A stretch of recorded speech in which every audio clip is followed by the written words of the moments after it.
Pop in, say hi. If you've never met me before, I am Cindy. I explore the inside and the outside, and I am so happy to be here because I have been in the inside doing a little bit of swearing and cursing. Well, maybe not that, but just in that, I'm not a big fan of editing video, and I am editing in this moment my last visit in the provincial park tour that I did this past September. And I'm rehashing at the same moment. It's frustrating because I want to be back there. I want to be back in some of those moments that I'm experiencing right now, living vicariously through my own experience. And it kind of makes me sad, a little bit reminiscent. Oh, I wish that was right now. I wish that was my life. And and then you mix it with, oh my goodness, I can't find this footage and it's not supposed to be. I like everything sequenced so I can just go in and go bang, bang, bang, bang, bang. I don't know what happened this time, but there's no point in starting over because I am so far into what I'm doing right now that I just might as well adapt and conquer and work with what I'm working with because I'm too far into it right now. It wouldn't make sense to erase the board and start over again. I probably could do it, right? But right, maybe we can put it together. This is what I'm thinking. I could make it a total disaster. And even though I'm maybe halfway into editing the video at this moment, that that second half I could totally mess it up. Like, oh my goodness, like I got to restart this and do this, and I might have made even more work for myself, right? But we're taking a chance. Sometimes it's in that risk, right? You think of what the value and what the risk of things are. For me, the risk is going to have to work a little bit faster. I might not be able to keep to my word of when I said that I would upload my next video. And the thing is, I probably will be able to do it because I'm somebody who keeps that word to myself. I very rarely will let myself down, and that's the truth, only because I know that I beat myself up harder than anybody else could beat me up, right? Unless I'm down already, right? Unless I'm down already. Sometimes it's, when somebody just gives you that extra kick when you're already down, when you already got things going on, and then you just like, one more, please. But can I finish with the one I'm dealing with in the moment? And so it's a lot of emotions I'm working with. I don't work with the frustration very often. I avoid it, but nobody's going to edit my video for me. So I would much rather just bite my tongue and get the job done, right?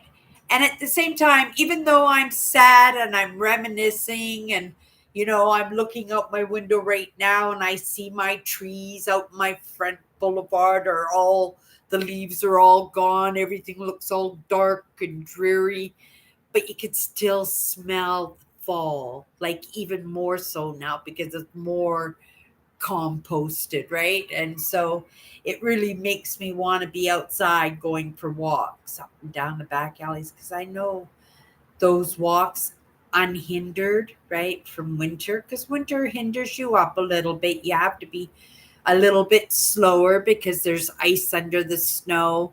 You've got to uh, just be a little bit more attentive because the sidewalks even are still uneven, But sometimes we don't notice because, right, when it snows, everything kind of goes even, and then you end up with a broken leg or something because you wipe out. Right? I wipe out every year. It is not fun. You're sore for a couple of days. And even if you're not sore for a couple of days for somebody, when you get more mature, you don't want to take those kinds of falls. Oh, my sister has had such a past few years, her whole life, and she broke a hip, and oh my goodness, it's just been one thing after another. And sometimes we don't pay attention, right? We're not on it because we're uncomfortable with making some of these moves, right? That we just don't do them, and then we end up digging ourselves a bigger hole, whether it's financially or medically or for lots of things in this world we don't want to do. I didn't want to edit video today. I wanted to go for I wanted to go for a walk.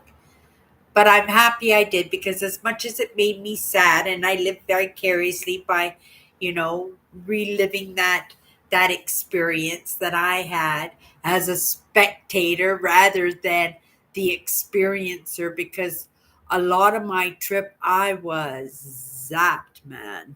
Like, Mother Nature, it takes it from you. It's a fair exchange. Definitely it's a fair exchange, right? But it takes a lot out of you, and I can see and I can hear and I can feel myself when I'm watching my footage, and I'm going, oh, Cindy, you're so beaten up. And you're still going, more please, more please. And I was actually enjoying it. Like, I could see, as much as I was hurting, as much as I was totally exhausted, how much I wanted the easy hikes, as much as I wanted to sit in my camp chair and just stare off into beautiful beautiful landscapes, that I could tell that I really was enjoying myself. Hello, Andrew. I'm glad we don't like these wrenches thrown into our lives, do we, Andrew? That would have been frustrating for me too, especially when I need my internet for, doing my live shows and uploading my videos and staying connected with my sisters. And, if there's something to worry about, that is to make sure that these things are up and running, right? And I'm pedaling in this moment too, with making sure that that stays up and running, because I'm coming out of a trip that cost me everything I have, and I'm pedaling to get back on top of things. I'm doing pretty good though, making space for furniture. You can see my little dinette. I pulled it into the living room area so I can make a better walking space and a better space for my cat stuff, right? I don't want her box in this space. I don't want her cat food dishes in here. I just want that designated off. So moving the dining table here works out good for me. I'm good with that. I live in my office chair when I'm home. Yeah, I live in this chair. I'm ready for a new chair. It still holds up. It's a steel case chair, so it holds up really good. But it is really, really old, and I would like to have it replaced. But all things in its time, right? I have set some goals for this year, and already I am on that backward hamster wheel, right? With the things that get kicked up in the dust, right? That we say, "Oh my goodness, everything's good," and then the next thing you know, go, "Oh, I never gave that a thought, and I didn't give that a consideration, and I shouldn't have overspent in that. And oh my goodness, Cindy, now what are you going to do? Right? And then you pedal. I did pretty good though this week. If you guys don't know, since I quit that little job that put the roof over my head, what I have been doing is I've been doing quite a bit of reselling, hence the little bit of extra space going on in my living room. Yesterday, if you can't tell, probably guys didn't even notice, but I had a great big wire coat rack that I was saving for this designer bedroom that I had in my mind, right? But I live in a studio. It was taking up space. I've got to take my air conditioner down for the season, and that will be the perfect spot to scoot my air conditioner in, and I'll just pull the fan over instead because I still love the breezes. So I usually got lots of fans on me all year round, but the air conditioner does get put away because I am tempted sometimes. You know, I'm somebody who's very cold, cold temperature drawn to. Like right? don't give me a bucket full of ice cubes, right? I'm not going to do the ice plunge or anything like that, but I do like the fans on me. I do like it really cool. I like light blankets and sheets that stay cool in the summer. And when that air conditioner is on in the summertime, it's on me. It's on me so hard that I wear my winter socks. I keep my winter socks on my end table, so before I go to bed in the summertime, I put these great big fluffy great big fluffy wool socks because I keep my feet, normally my feet are outside of my blankets, right? So those air conditioners will just freeze my feet if I don't have my socks on. But it's right, season is over and I don't want to be tempted to turn that thing on. It's not needed. I don't have to turn the heat on. I don't have to turn the heat on. I keep the fans on and I'm pretty good, right? Yeah. I don't know where I got that trait. All my sisters all love the warmth. I couldn't, even for holidays and stuff, I would have a hard time in going to like South America, Mexico. Oh, Mexico would be really hard because it's such a dry heat. Um, yeah, it's some of these temperatures in some of these countries, like Dubai. Oh my goodness. Like I would be inside. I would never, Dubai would not be my kind of adventure, only because, well, their adventures, maybe I would, because I know they do those zip lining through the cities and stuff. So maybe that would be cool because I do like experiences. But for me, those great experiences, I just see a UFO in the sky. It's probably our helicopter. We have a helicopter here in the city. We got it, probably about 10 years ago. And, like to watch for crime and stuff like that. Yeah, I'm pretty certain it's the helicopter, right? We're a city of like 80,000 people. So, oh, more than that, I'm sure. But yeah, we'd all be looking up at the sky going, what's that? And we're having a lot more of those sightings. But are we having a lot more sightings?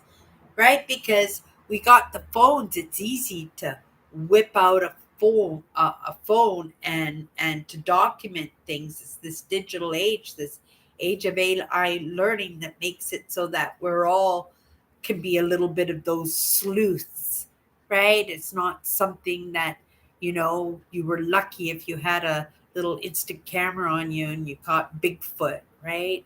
Now, with these phones, you whip them out, right? If there's anything out there, it's going to be it's going to be found 100%.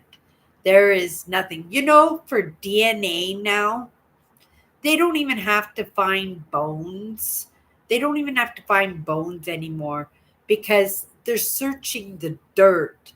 If they knew like humans lived in a spot and there was nothing left, they could just do DNA testing on the dirt, and the dirt would tell you what kind of food was left there, what was the defecation of the different animals, what animals were living in the area, what were the plants.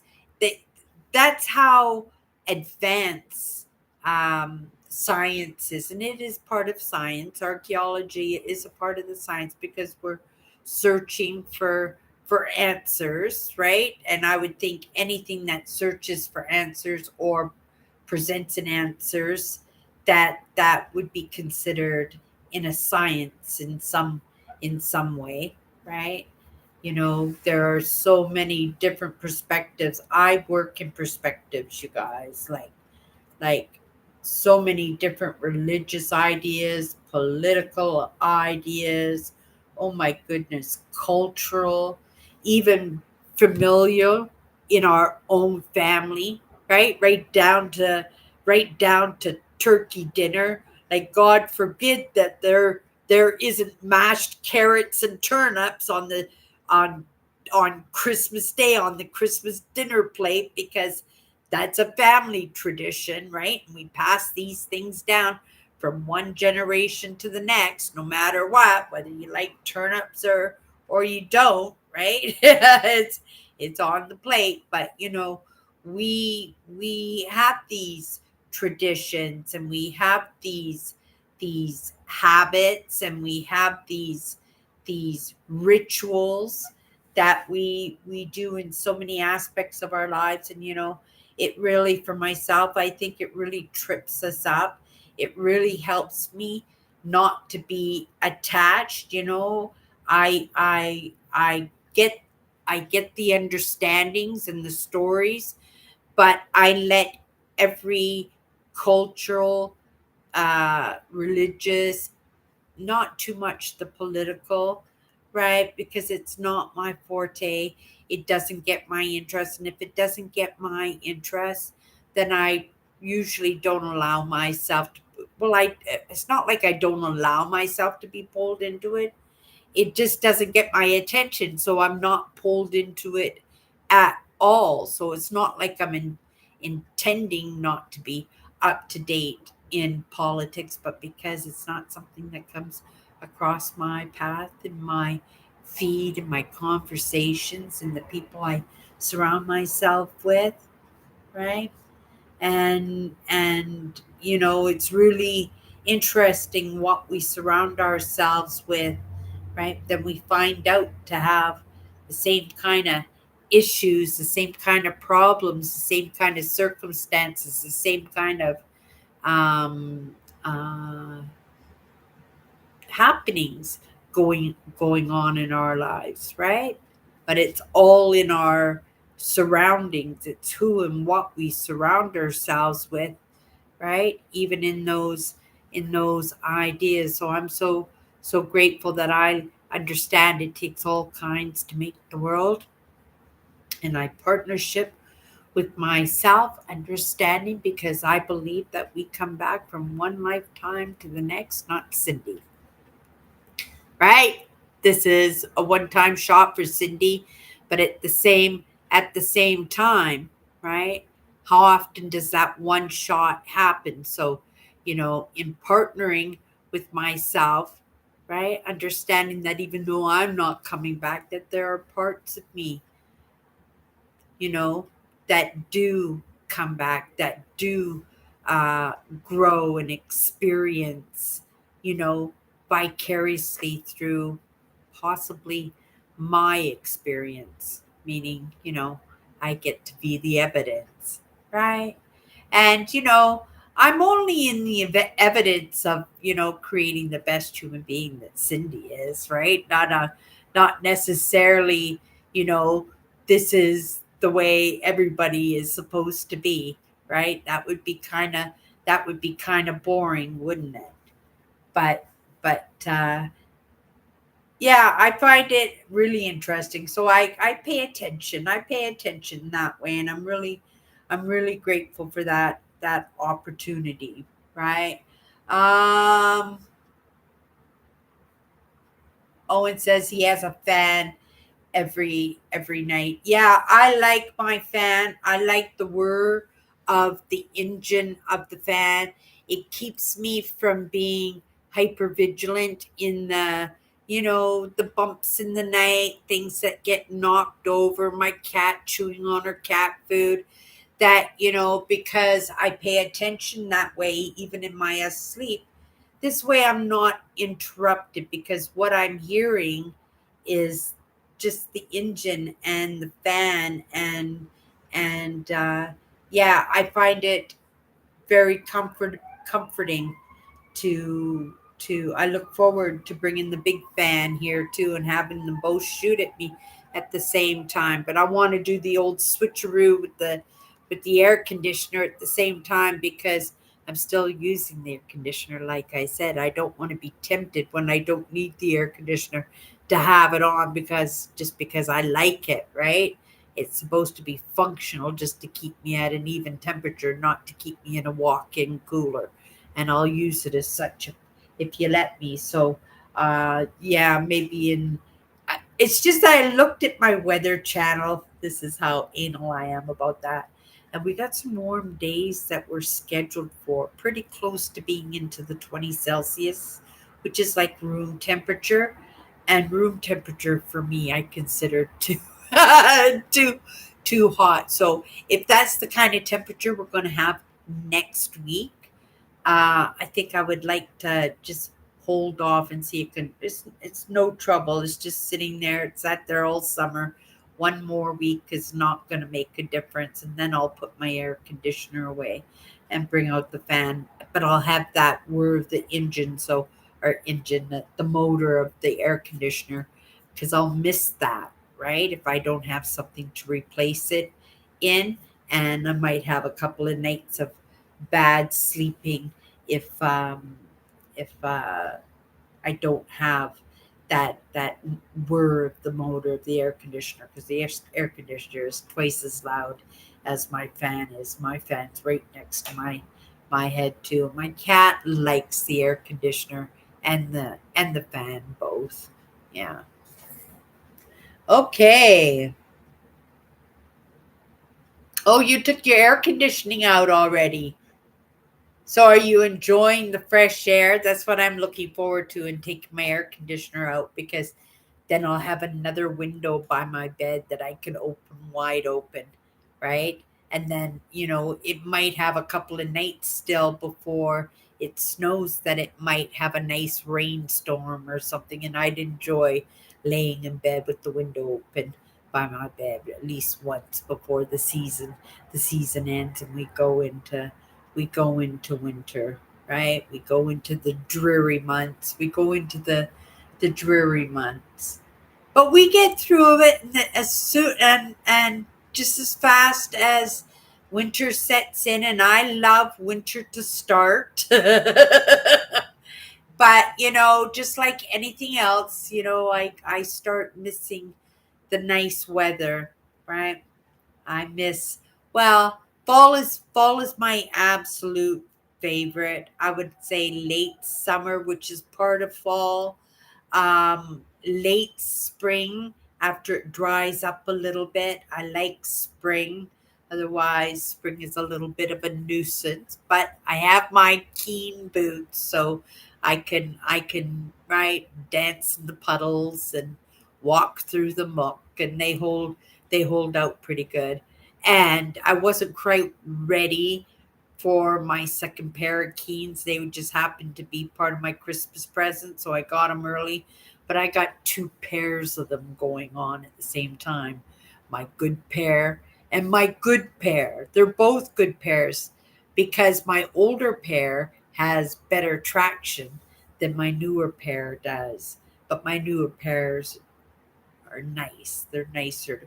Well, they're Keens, right? They're not meant to be pretty. They're meant to be comfortable and functional, right?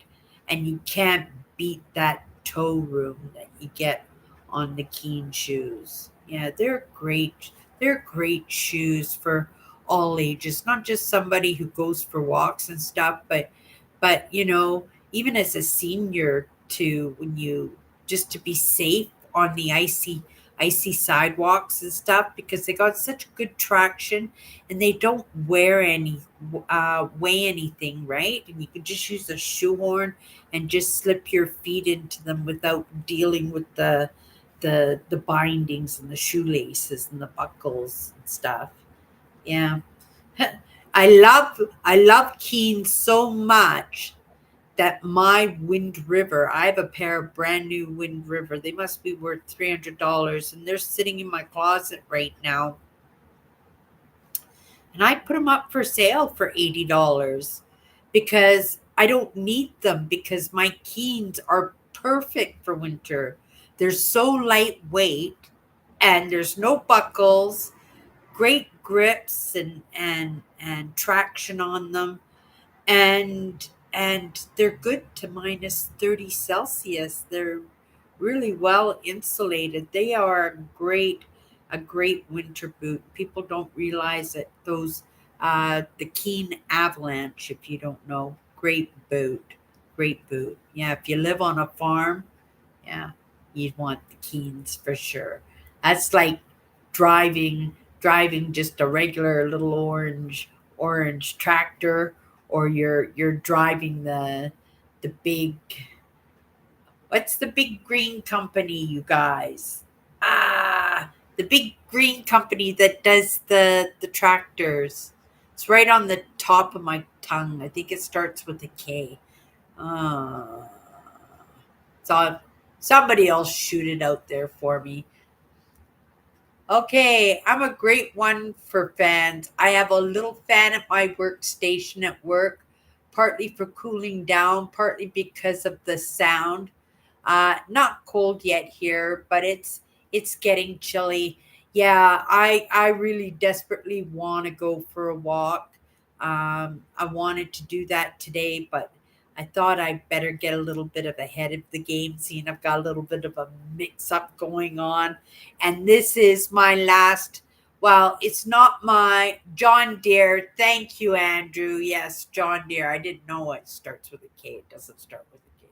John Deere, 100%. Yeah, so there's a difference in the quality in that, right?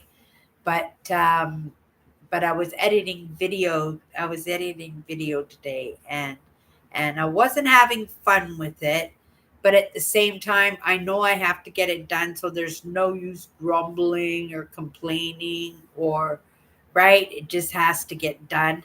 And so I'm getting it done, but then it's making me sad, right? I was, like I said when I came in, it's making me a little bit sad because I'm reliving the experience of, right, going out on that trip this past September. I am, yeah, so grateful. That should not have happened, but it was a gift that I so needed, right? I can't say whether or not I deserved it, but if I didn't deserve it, I'm very grateful for the consideration that I got to have it anyway, because it was so what I needed. It keeps me going. It keeps me focused on, of the possibilities out there of creating something for myself, creating a life that I would be happy for. Today, all day today, I was looking at RVs. Well, not all day, as my video was rendering and stuff, and I've got a little bit of a wait time anyway. I would go in, and sometimes I would take a lesson, and sometimes I would just, you know, take a look at the RVs on the market, and I found one today finally that I thought was pretty decent, and I'm gonna look it up again and watch a couple more videos and see if I like it. But there are so many different regulations going on now, because lots of people are living in their cars and their vans, and you know the government wants their tax money, right? They want their money, if they're, so they don't want people to, if there's housing, of course they want those places rented. They want that money coming in. They want people stabilized, right? And contributing. I get it, right? But yeah, so you really have to pay attention. So the change laws are changing all the time. They're doing new air regulations with the RVs too. So obviously the old ones from like the 70s and stuff. I think they said that up 77 and older, you won't have to meet the guidelines. But anything over 1977, you're going to have the vehicles refitted, or you're going to have to buy new new trailers and RVs because they have to their emission, right? Something to do with what they emit. So they have to meet guidelines. So I have to stay up on those things too, because I don't want to get myself in a situation where people are dumping off all these trailers because they can't drive into the States, right? Because they're talking about this in the States right now, right? So if it happens in the States, what happens to all the people, right, that are visiting in the States in the wintertime? They go down to Arizona and stuff to spend winter, and they can't because their RVs that they invested lots and lots of money in, they're selling them, right? And if people don't know the new rules, and that's exactly what they want these RVs for, to go down to Arizona, and they get stuck with an RV and they can't go to Arizona, they're not going to be really, really happy about that.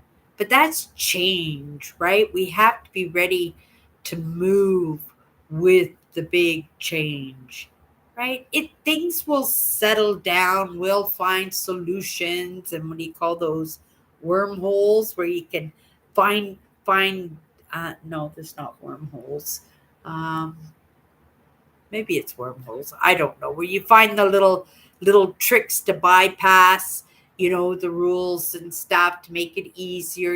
I'm thinking of what's going on with the tariffs and stuff, and everybody's, in a little bit of a frenzy. Even my sister, right? She's right. Her business is suffering really, really hard because she is an eBay seller, and she's put a roof over her and her family's head for decades, right? And without that little bit of extra money coming in, and she's still working full time, and she works a hard job too. And she was looking to cut back on some of those hours in that job she has, because that job is physically just too much for her now. We would all like to see her take it a little bit easier, enjoy her life a little bit more. But my sisters, right, we all grow up, or we all grew up to be workers and doers. So it's not something that you can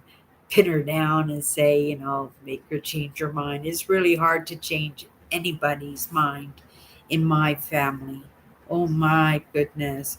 I tell you one thing, because it popped into my mind while I was saying that. It was something that right now, in this moment, being the person that I am, I would not do it again. But when my father passed away, my mother's soul just kind of disappeared at the same time, right? She got deserted by herself. She was a shell of the person that she was. Um, my mother was very introverted. She had one friend, and none of the family except for my mother really had anything really uh, um, positive in interactions with her, except for her. So, but my mother, she got pulled into this woman's church, right? And it was a really, I don't know what kind of church it was, right? They believed in Jesus and stuff, but they were speaking in tongues, and they got my mother to donate part of her wage because my mother was still working at the hospital at that time. So my mother was giving a big part of her wage to this church, and they were sending my mother away on these retreats, right? These Bible retreats constantly. And they were even trying to set my mother up after my father passed away, set my mother up with a new partner, right?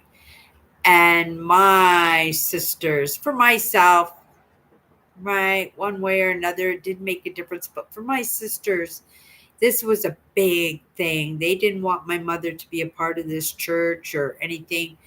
And it took a very long time. It took a couple of years, because my mother was steadfast. She was her own boss, and she got something on her mind, and she would do it. But my mother, like I said, she was a shell of the person that she was. Like when my father passed away, right? Those other parts of her just kind of went away too, and my mother was kind of left on her own, and she didn't have anybody except for that church. And we worked so hard. It took us a couple of years, but we finally got her out of that. We got her out of that church. If I had had the opportunity in the way I'm thinking right now, I wouldn't have done that to her. I would have let her stay with that church, right? Because that church had become her family, it become her saving grace, right? And it was through threats and not seeing the kids and the grandkids and stuff, and not seeing her anymore, right? I don't know what got into us to do that. I take responsibility because you know uh, I wasn't happy with, right. My mother didn't have a lot of money to start with, and speaking in tongues and stuff like that, I'd never heard of that stuff before. I wasn't woke to any of these ideas. I had no idea what that was, and it just sounded kind of cultish to me. And we got her out of there. And I don't even think it was a cultish kind of church or anything. It was just a church, right? And they believed in Jesus and everything like that. But when we were talking about, us, everybody in us, our family being so stubborn, but when we work together, we are like a pack of wolves, right? If there was something that needs to be done, right, the whole family would make that decision. And if one person was right, majority ruled in our household, and when a decision was made, that was just it, right? It's probably why I didn't wake up to any of these ideas until well after my mother had passed away, because my mother would just give the word, and then that was the word, and then everybody would just make the word happen. And that's why it was so hard for her to be pulled away from that church. It was really hard over a couple of years, but that was every day. And that was angry fights and threats and crying and punishing. And it would something that in this moment I wouldn't have touched that, right? If that's what she wanted, right? I wasn't going to have anything. I couldn't answer for my other sisters or anything, but I would have left her where she was with that church. Right? Maybe she would have had an amazing life. Would it? Maybe she would have still been alive right now, right? In a happy second marriage. I don't know, but that wasn't a decision for us to make, right? The majority to make about her life. That was her life, and if that's what she wanted to do with it, right, right. I wish I had just left that. I just would left that alone. But all of us are steadfast and pretty headstrong, and I don't think in the end that my mother would have made uh agreed to break away from that church unless for herself that she had seen some things and experienced some things that just didn't sit well with her, that it made it so, right, okay, you guys win, right? And they just, or make it to a point where nobody is the bad one, nobody's the loser in that situation. Yeah, I remember that. I remember we did that to her. Yeah. And I was not a big fan of my mother's cheerleader and stuff like it. That wasn't a heart thing on her point.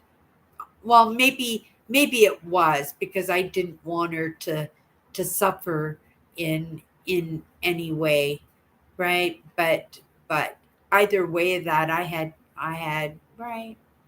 I didn't have I didn't have a right to go along with that idea. I wouldn't do it again now. But these are things that you can't take back, right? You can't even say sorry sometimes for doing that, to people. You never get an opportunity to explain or make up for things, right? That's why it makes it so difficult to be having these disagreements and having these head butting moments with each other to start with, because it doesn't do any good, right? In the end, it doesn't really do any good.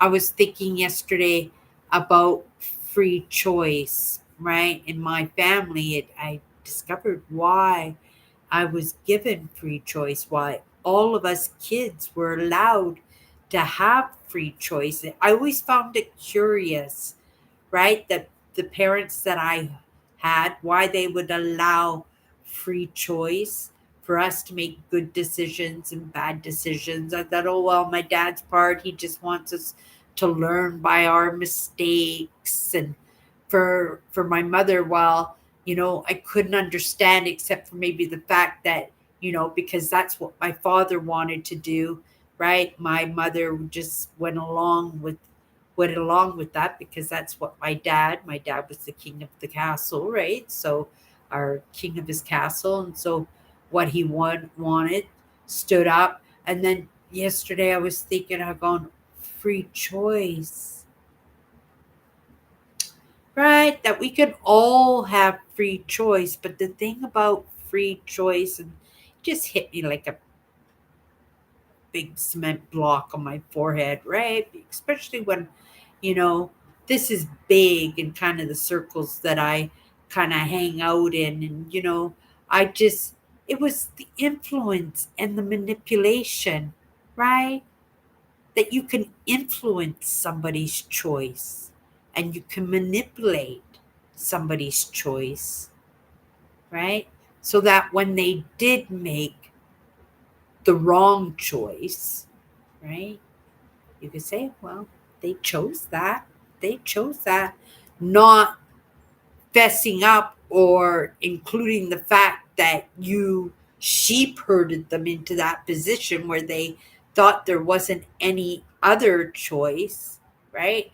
And if you're anything like me, when you make choices, when you commit, when you give your word yourself, you'll always follow through with that.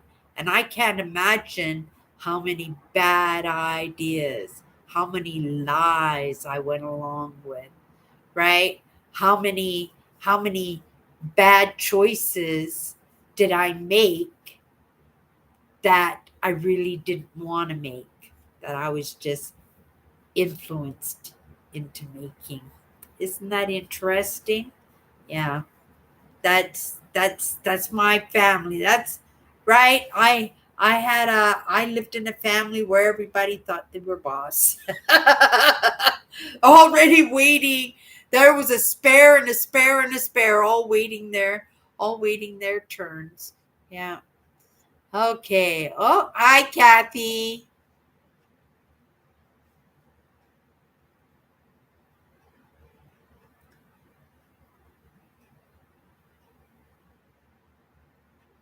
Yeah, I like the fresh. Loopholes. Yes, they were moles. Thank you, Andrew. Thank you, Andrew. You're catching me on all of them. That's perfect. Yes, loopholes, right? That yeah, that we find those loopholes, and we can find ways to get things done a little bit easier, right?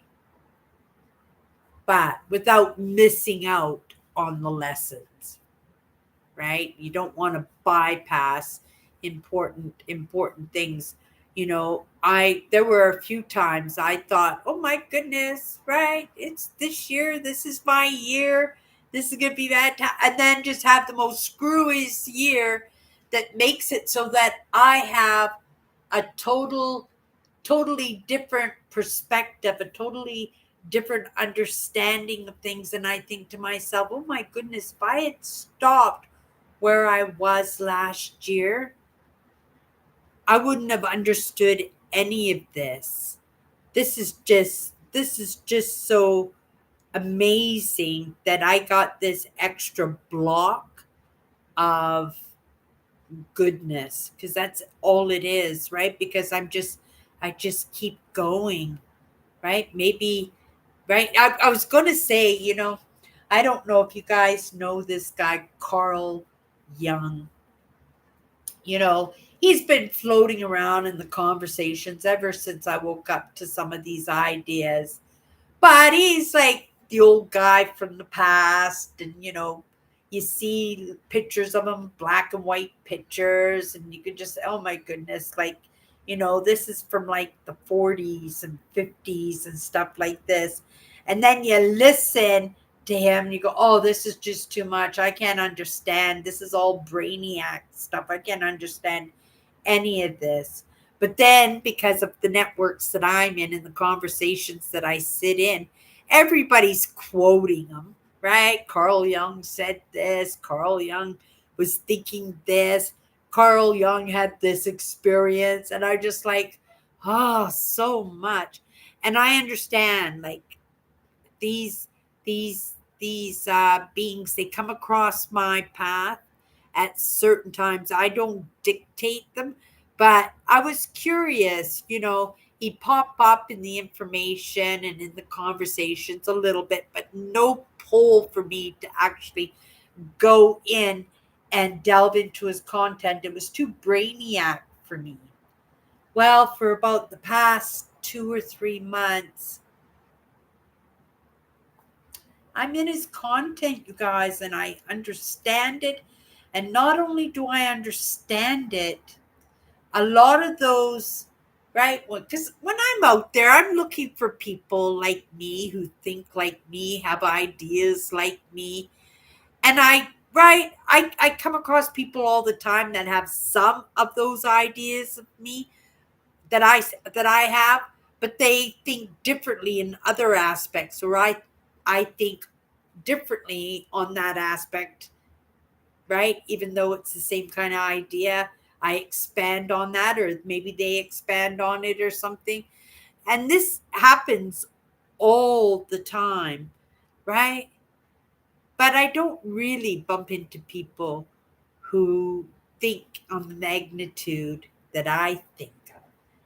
And now that I'm listening and understanding Carl Jung, I'm finding he's some of his ideas are pretty close to what I'm thinking. But he delved into a lot of the other side too. You know, for me, right? I'm creating the best human being I possibly can, right? One foot inside the door, one foot out. But I am 100% into this experience that I'm having, right? But I'm so happy that I'm now being introduced to his content and I now understand it. But if you had stuck me in that content even a year ago, it would have been like Chinese to me. I wouldn't have understood it in any way. Like I said, it would have been a brain crusher, and it would have been too out there for me to understand, right? Now I'm understanding, but I see it a little bit differently, because I see that sometimes we go, and maybe that's why it was introduced to me when it was, because he just went too far, right? Right? I'm only creating the best human being I possibly can, not the the greatest psychologist, not the greatest, uh, what do you call that, quantum science delver. And there are lots of people who get pulled into that because it's part of their interest and hobbies. Because I get it, because my dad loved that stuff too. He was on the science, right? He loves space. My dad loves space and science like a madman. But it was never my thing. For me, it was more of a social, cultural thing, right?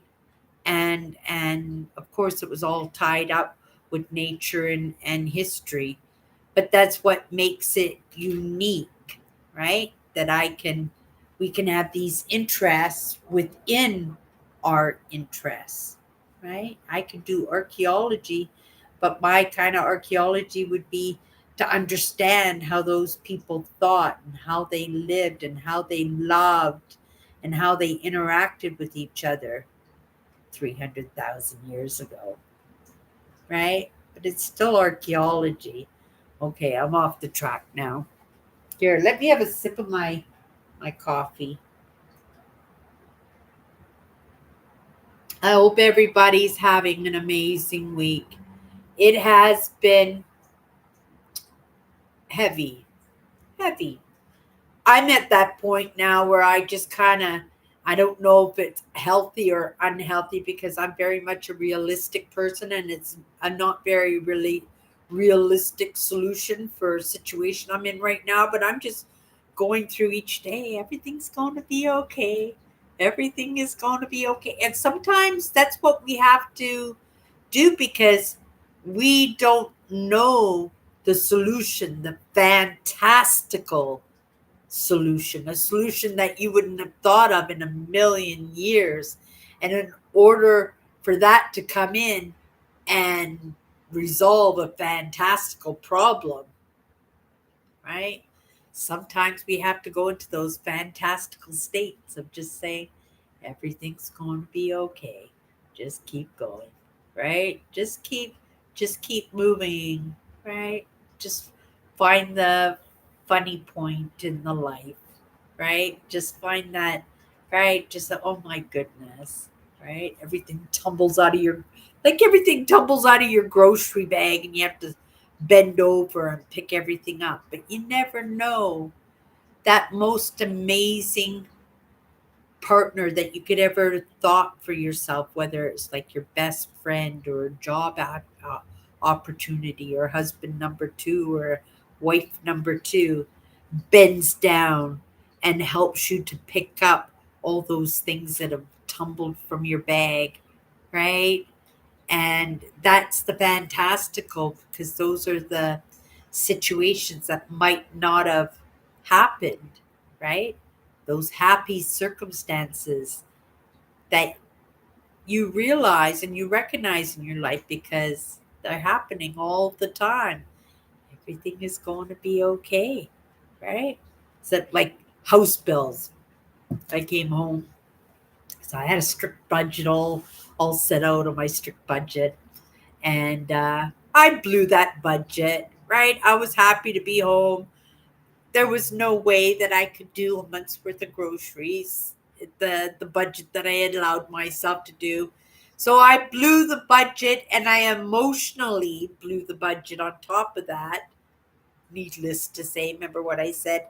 Oh, you weren't here during the week on my other show. I got a container of ice cream, and I ate that whole container of ice cream. And I'm not even supposed to be eating the dairy, right? It's not good for my system, right? I'm a little bit lactose intolerant, but I did it anyway, right? Because I was feeding the emotional in me, and I don't know what was oh yes, the emotional of right. Oh, Cindy, you're just blowing money, and then you just do it even worse, right? That little self sabotage part of it. And then you put yourself in a situation, oh, Cindy, that was just like the stupidest thing. What are you going to do now? You got bills coming up. You got to get those bills paid, right? And then I go, oh, well, I'll just list some stuff. So I start listing stuff. and I'm making sales, and at the same time going, everything's going to be okay. Everything's going to be okay. And then I see everything's okay because then I see these few things that I list, right? Because I'm a reseller. They keep popping in. But that pile, I'm going, oh, it's not moving fast enough. The pile needs to get bigger and bigger and bigger and bigger. And that's not how I want to live my life, right? I want to be comfortable in a way that I'm not, right, being a pep talker to myself and just relying, right? That's like a slot machine, isn't it? It's like pulling the slot machine and just saying, "Oh, maybe I'll sell something today." Ding ding ding. "Oh, I didn't sell anything today. Can add to that pile, but everything's going to be okay." Right? And you just so I want to make sure that I'm doing my fair share. And I am. I mean, being a reseller means, I got a list every day. But if I'm doing my part in that, right, in that action, then at the same time, things optimistically, right, get resolved, right? I'm just trusting everything is going to be okay. Yeah, my cat. She's a little stinker, literally.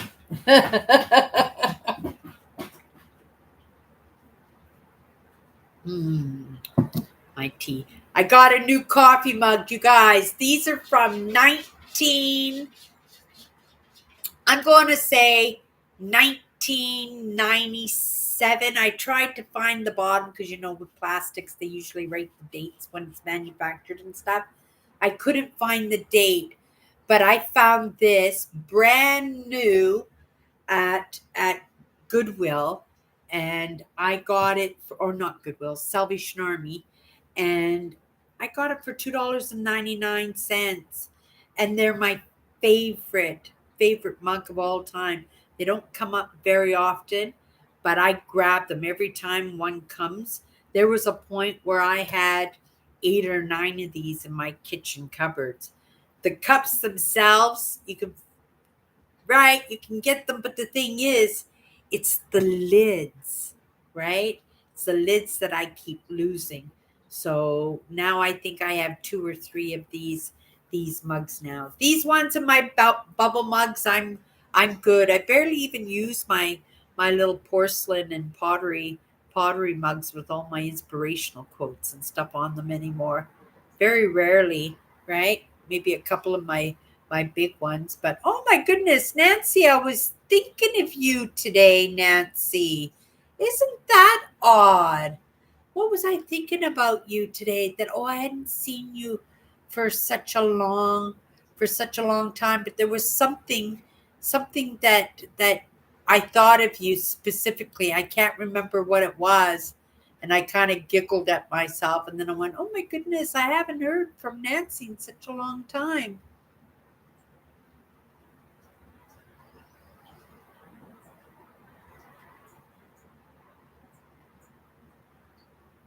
Okay. But awesome, Nancy. Nice to see you, dear. Oh my goodness.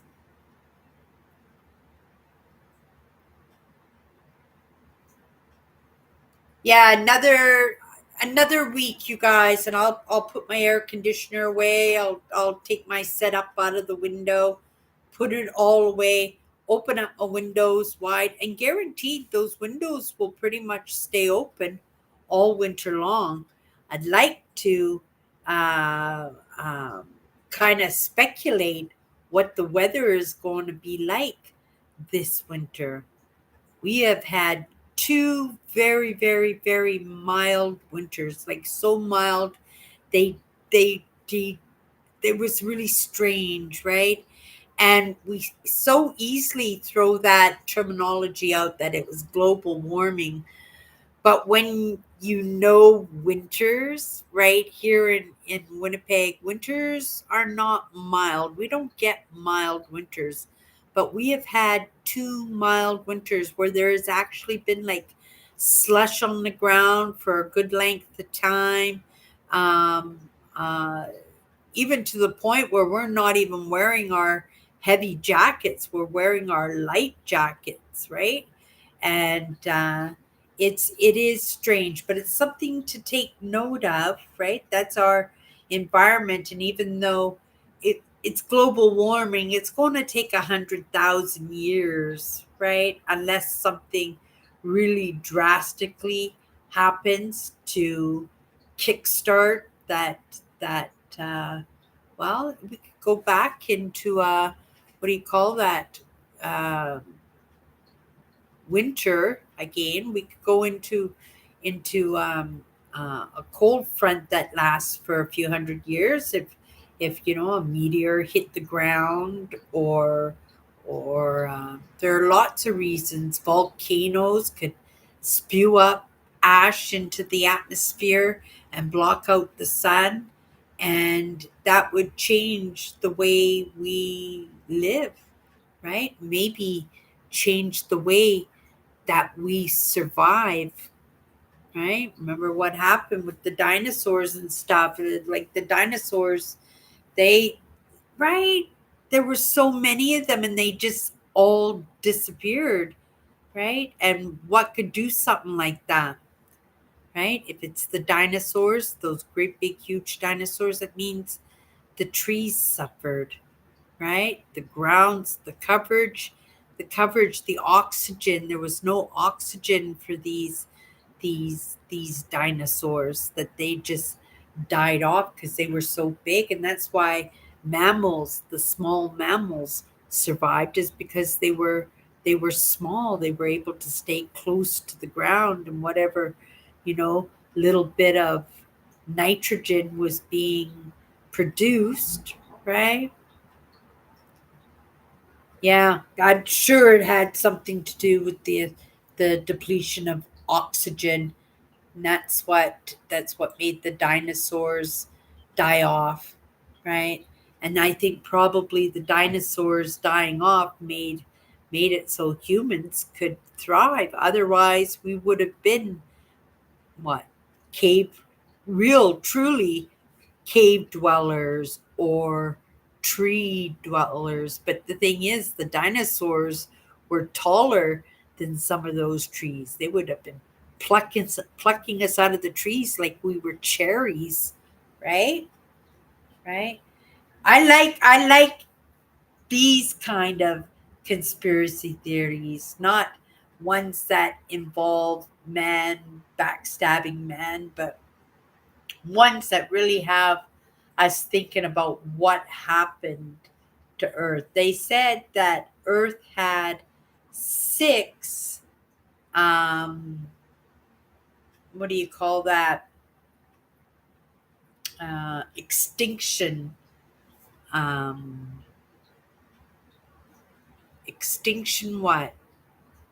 Extinction moments, had extinction moments, right? And they can tell by the layers in the sides of the mountains, because they were just like layers of mud on top of mud after to mud over the decades and thousands of years. So now this is what holds all our fossilage, right? Yeah. But it's sure nice to see you, Nancy. Oh my goodness. Are you still watching on your phone? Oh, I'm glad to hear that. I'm glad to hear that, Nancy.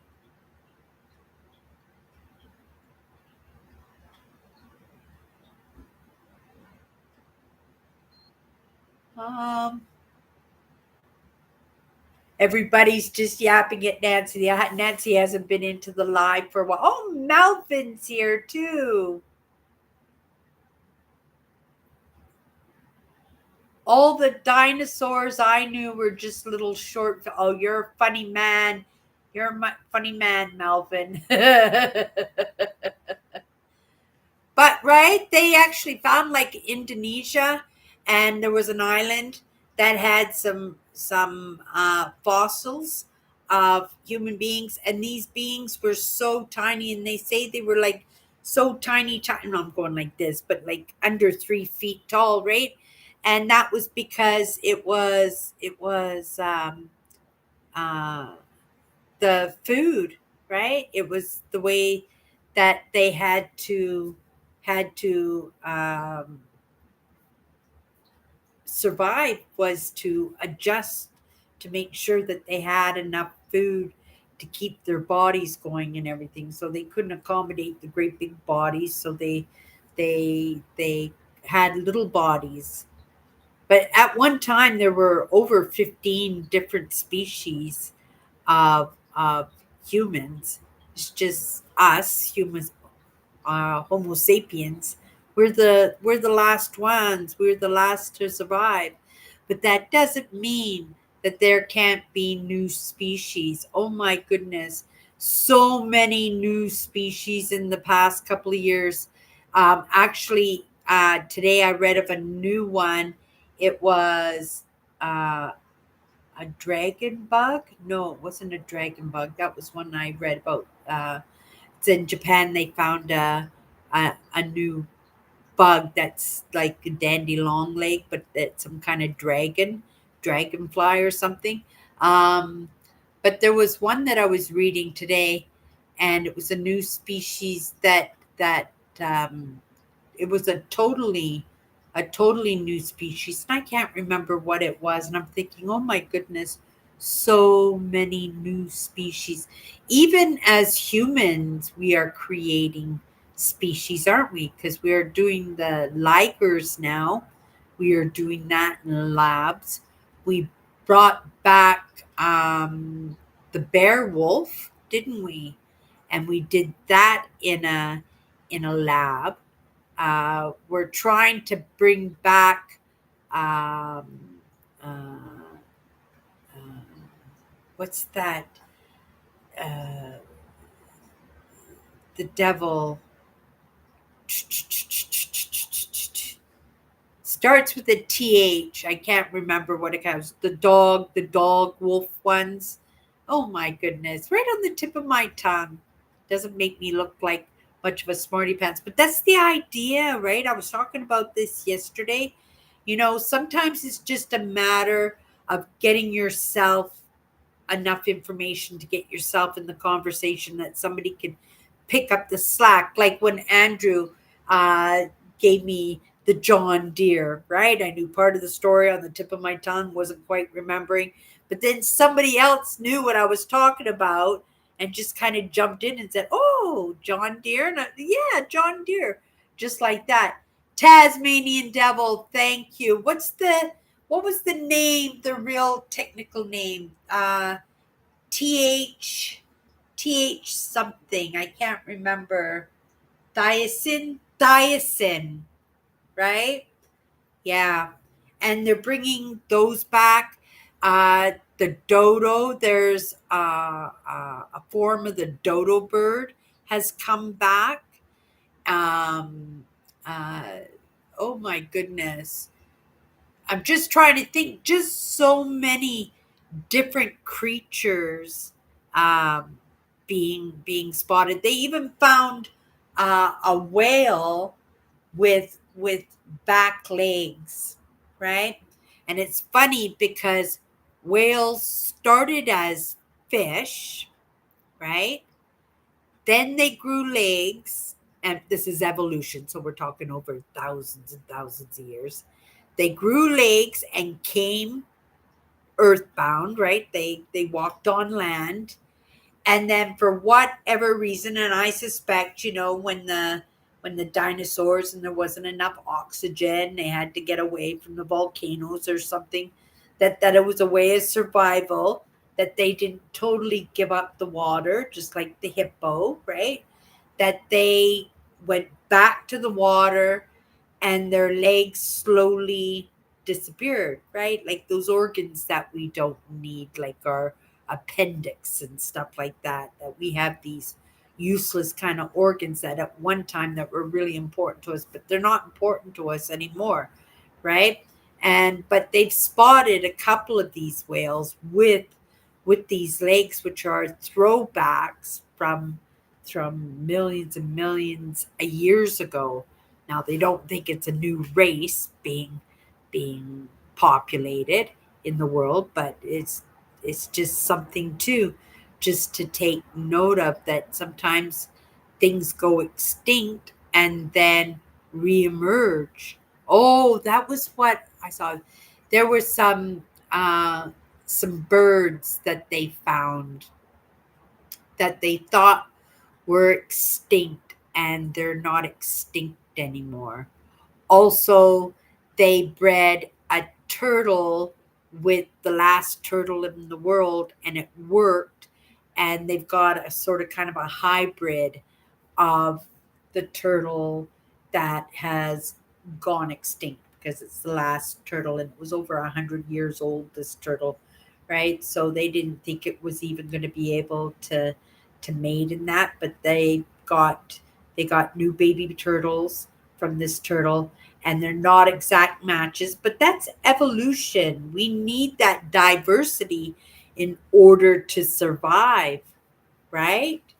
We need to be able to intermingle with different people, different beings, different cultures, even even in our thinking, like my mother was full blown Christian. She loved Jesus, my mother. My father was spiritual, and he didn't hide it in any way. He was a very stoic, very law of attraction, right? Even had he dabbled in all of it. He had an interest in all of it, right? Even Sasquatch and UFOs, and he just loved all of that, right? All of us a little bit different. When we dropped in that family, every single one of us was different from each other. But I was my father's daughter because of my hypervigilance in my own safety, because I had a better chance of staying safe if I was close to my dad, right? If I shined on my dad, if my dad wanted me around, that was a safe space for me, right? Yeah, really interesting. I'm finding it even more interesting when I get these little tidbits of understanding. Go, I don't know if people even think of these kind of things, right? But I find them to be so beneficial, and also not beneficial for just me, but uh, beneficial so that I kind of understand where people are coming from when they make these stupid decisions in their life, or in their stubbornness stick with a really good decision, right? I think a lot of why I'm here in this moment was the fact that I don't always turn the other cheek, right? That I don't I don't believe in keeping others down, right? I don't feel it's truly always our responsibility to lift everybody up. But I think what comes across our path, and what we have an opportunity and a moment for, right? We could make some good decisions in that, and help out our help out our neighbors, just sometimes even in our silly ideas, and in our mishaps, and sometimes in our misunderstandings, right? But that's okay too, as long as we're willing to be course corrected in that. Okay, let me have a sip of my coffee.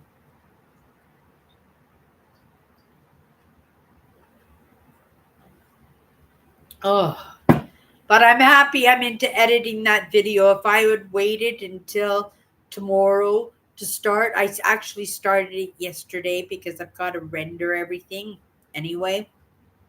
And I have to kind of put the story together, especially when all the footage is all mixed up. And that's my own fault, because I had two different cameras, and because one of the cameras didn't date things properly when it was uploaded into my Google account, that it's not dated properly. So I have to kind of go in and search for it. When I brought it into my my container for my editing, I didn't put it in order. So now I'm going in and I'm building the story as I go, right? So I'm just going in, finding the clip I need, then I'm going in, I'm rendering it, then I'm going in and I'm putting it in my video, then I'm editing it in my video, and then I'm just in that repeat process.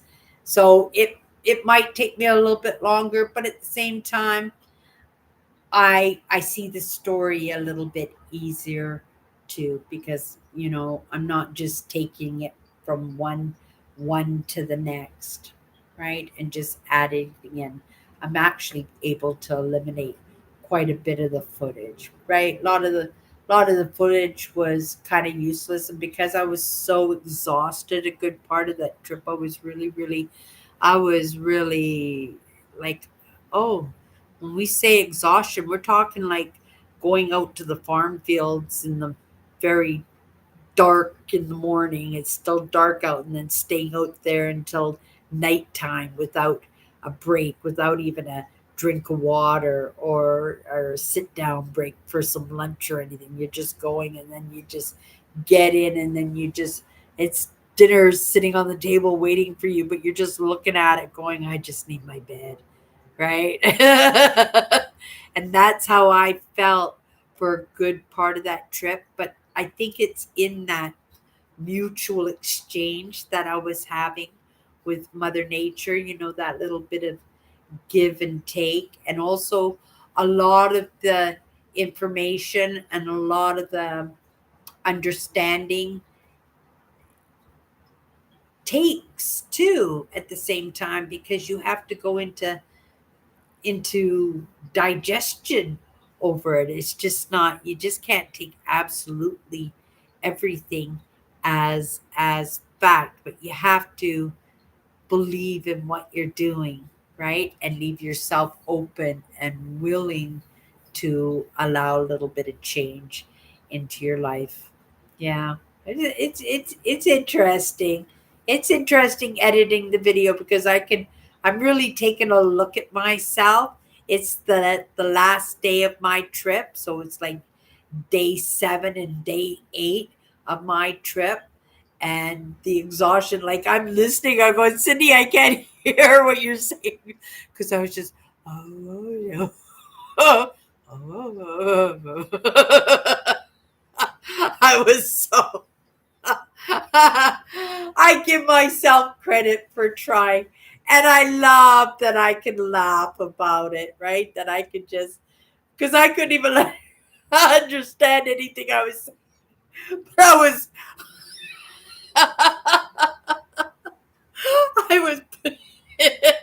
I was putting the effort in. I was proud of the, I was proud of the effort.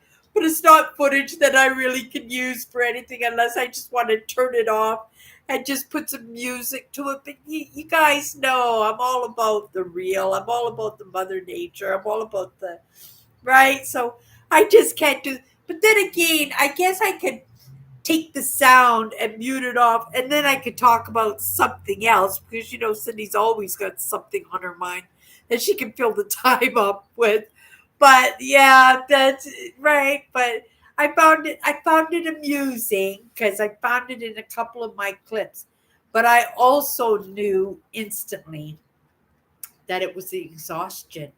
It was in that, I'm going to say, fair exchange, maybe even more exchange on what I was getting, right? Than what I thought, because I don't truly understand, like, the trees are so ancient, like ancient. And I think as humans we forgot, right? Right? Just like the whale that lost its legs because it went back to the ocean, that we kind of did that too, and we kind of don't remember anymore, right? A lot of this, but that doesn't mean that the trees don't remember, right? I suspect that these trees, the species of trees, they've been around for ever and ever and ever and have not changed. Excuse me, like the birch tree has been around for hundreds of thousands of years without much change. And then humans come along and we're splicing two different apple trees together to invent a new apple, or we don't like our little tiny strawberries, right? So what do? We reinvent strawberries, and now we can grow strawberries like this big, or pumpkins as big as my living room, right? Well, maybe not that big, but there's big money in giant pumpkin seeds. Like if you can grow a blue ribbon pumpkin, like a great big giant pumpkin that the size of a queen size mattress, and you win a prize for that, your seeds from that pumpkin, right, would be worth a ton of money. I was watching a lady. She does giant vegetables in her garden. She competes in these different blue ribbon shows. And when I talk about the blue ribbon shows, I always takes me back to Ma and Pa Kettle, right? When I was a kid, they were my favorite movies, the Ma and Pa Kettle movies. And when they had State Fair, right, and she won the blue ribbon for her mincemeat and stuff. So it takes me back to these movies and stuff, right? But this woman, she does these vegetables in her garden, and they're giant vegetables, zucchinis, cucumbers, whatever. And then she enters them in these competitions. I don't know if they're the bears or, right, there's a world competition or something, but she enters them in competitions. But sometimes these vegetables, the pumpkins, the zucchinis, they grow so big that they rot, right, underneath where they're sitting on the ground. Sometimes they have to put the vegetables in a tarp. Sometimes they'll put the pumpkins on a platform. But sometimes the surfaces, they still make the bottom go mushy. And then they're not eligible to win those really good prizes because they're not a prize pumpkin anymore. But because they're still the prize species of those pumpkins, that they still take them to the show as what could have been, right? Because still there's still monster and stuff, and then afterwards they break the pumpkins and they scoop out all the seeds and they sell them, right, for money, right? So people can see, well, see, it was a big pumpkin, right? And then yeah, they make a business out of selling pumpkin seeds. There are so many great aspects of entrepreneurships where people can create these amazing jobs. Most of them are in AI, right? The digital age, technology, knowing and being able to move with technology is super, super important. But for myself, I consider myself more in the communications aspect of it. If I could just hit a button and off I go in a live show or something, that works out perfect for me. That's why I'm on YouTube, because it's just so easy and so forever, and I'm so grateful to have started on YouTube. It doesn't look anything like it did when I first started, but you know what? I'm still here, right? Over 10 years later, and I'm still here, and I'm here just as consistent, if not more, than I was. Oh, yeah, much, right? I was probably putting up one video a month when I first started. But even then, one video a month was good. Lots of creators, right, they just do one every once in a while, right? Or they'll go into their content and they'll make little short clips, and then they'll post their short clips all on Instagram. They just blast Instagram and they make themselves go viral, right? And sometimes they make themselves go viral and they're not ready yet, because a lot of them, just like in music, the one hit wonders, right? And now you got that scary clown who only comes out at Halloween now, when he was a big thing for, oh my goodness, I see it every time I went on Instagram. He was on there. I don't remember what his name was. He's some scary looking clown from like the It.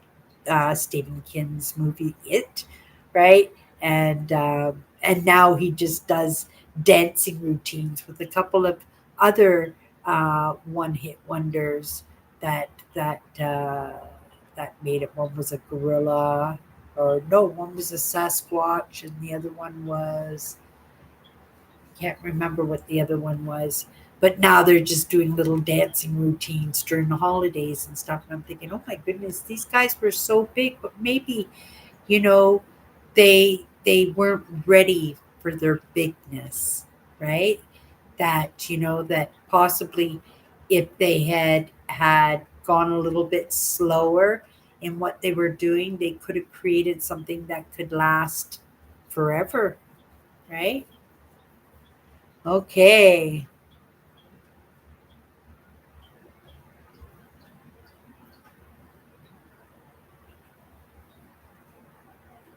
Bye, Nancy.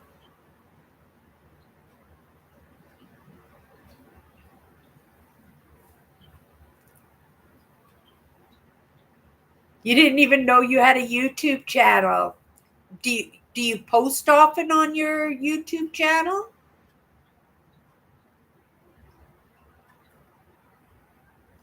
Oh, good, Owen. Did you have fun posting on the YouTube?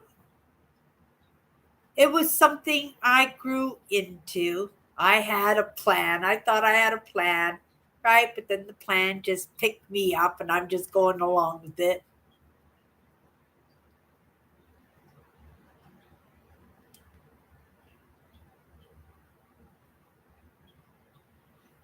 Yeah, I love being a YouTube creator, but I know what you mean, Owen. It has changed quite a bit from the time when I first started to, and I have to go in and I have to refresh my channel inputs and stuff, make sure that I stay upgraded in what's the new policies, because things are always changing on YouTube, and I want to make sure that that I am a steward of Google and YouTube just as much as they've been taking care of me too, right? Yeah, I'm so grateful because I couldn't imagine having the experience that I have right now and not have anybody to share it with, or share the bit that I do with, right?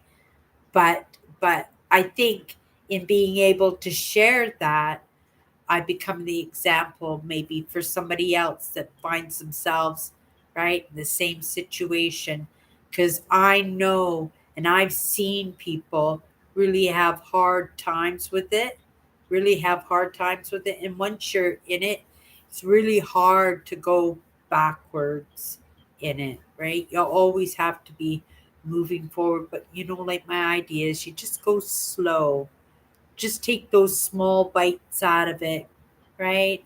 And just allow yourself to be pulled into it, right? When you don't feel comfortable with it, it's when you just shut her down and go spend a little bit of time outside. I have to remind myself to ground all the time. Like yesterday, I said, today, Cindy, you're going out. But once I realized I was going to have problems with rendering my footage, that might take a little bit longer.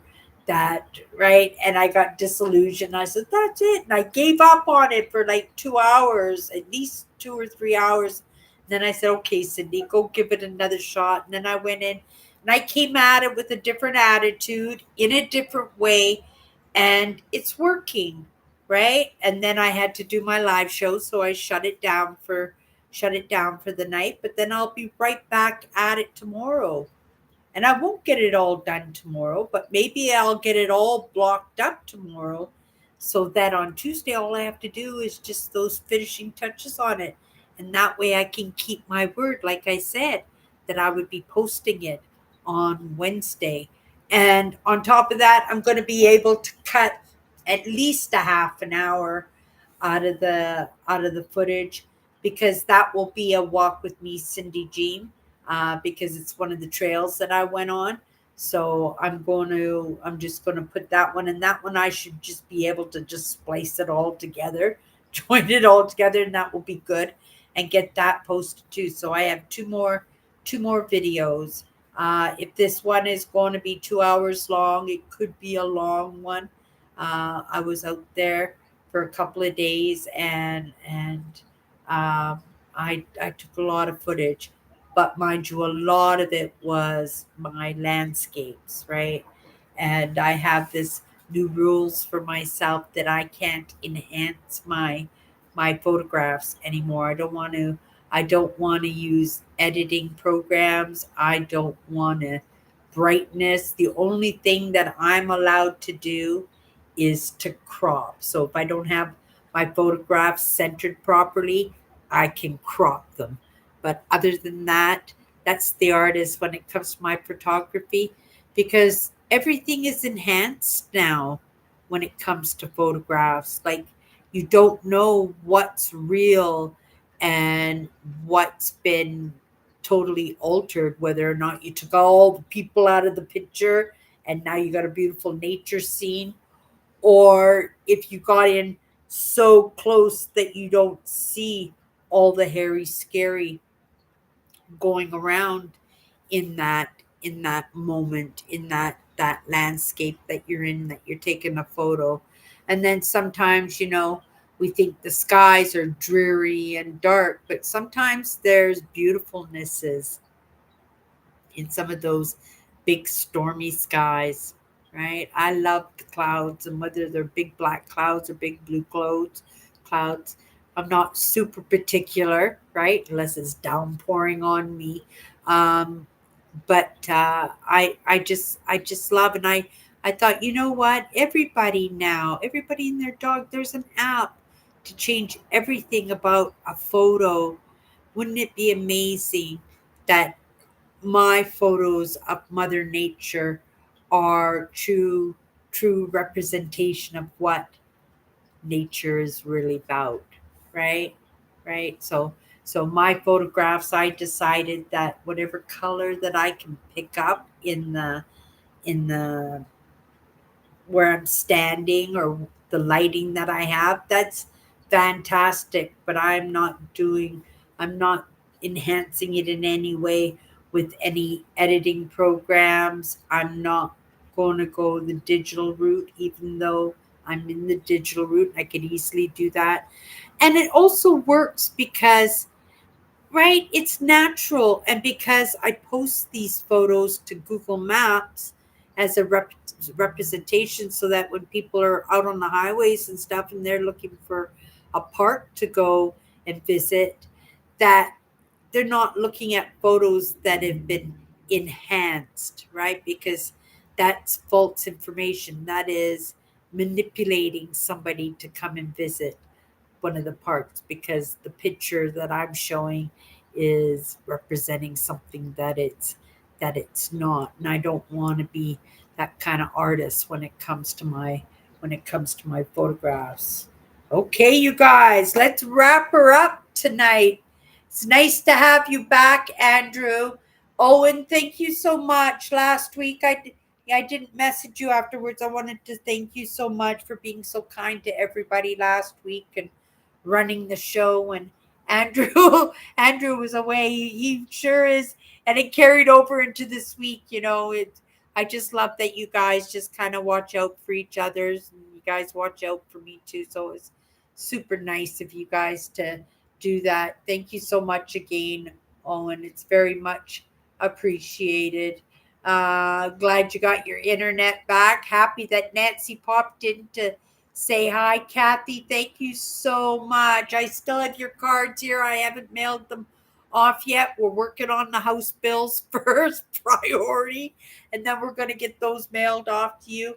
I hope you love them. I love working with my cards. I pull a card for myself every day, and they it works. Seriously, it works.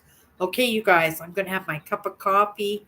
I'm going to get into my pajamas and call it a night. You guys, I'll be back tomorrow night if you want to pop in, right? What's my good cheer? 9 p.m. Central. If not, we'll be back next Wednesday or next Sunday and hang out. And hopefully, you guys are all here. And if you're not, well, hey, maybe I'll chase after you. Maybe I won't. You guys, have a great night. Have a great week. Have a great week, you guys. Right? How about a little bit of insignificance? How about a little bit of boring? How about a little bit of unexcitement? Ooh, doesn't that sound like fun? Sounds like fun to me. You guys have a great night.